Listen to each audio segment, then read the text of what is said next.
پاکستان مسلم league نون کے رہنما اور سابق کونسلر میاں آصف پرویز کے والد کی وفات پر اظہار تعزیت کے لیے سابق وزیر اعلیٰ پنجاب میاں حمزہ شہباز شریف ان کی رہائش گاہ پہنچے۔ میاں آصف پرویز کی رہائش گاہ آمد پر حمزہ شہباز شریف نے ان کے والد کی وفات پر اظہار تعزیت کیا۔ اس موقع پر مسلم لیگ نون گوال منڈی کے سینئر رہنما شہزاد بٹ بھی موجود تھے۔ سابق وزیر اعلیٰ پنجاب حمزہ شہباز شریف کا کہنا تھا کہ غمزدہ خاندان کے دکھ میں برابر کے شریک ہیں۔ مسلم لیگ نون کے کارکنان ہی پارٹی کا حقیقی اثاثہ ہیں۔ مرحوم کے ایصال ثواب اور بلند درجات کے لیے خصوصی دعائیں کی گئیں۔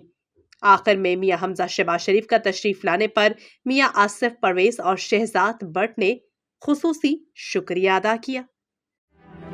What does it take to dream, to aspire, to be better every day? It takes vision to pave the way for a better future.